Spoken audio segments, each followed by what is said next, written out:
Good morning guys.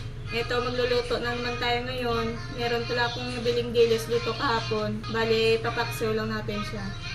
Ito guys, bago ko lutuin yung dilis, tatanggalan ko muna ng bituka.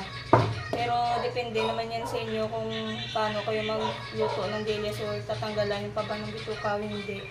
Kasi ako, pag magluto ako, natanggalan ko muna bituka. Bago natin isalang guys, lalagyan muna natin ng konting toyo yung paksiw natin para may kunting kulay. Tapos lagyan naman natin ng suka.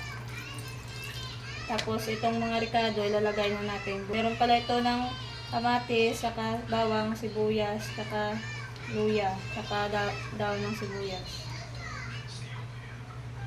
Lagyan na rin natin ng pampalasang bitchin. Tapos lagyan natin ng paminta.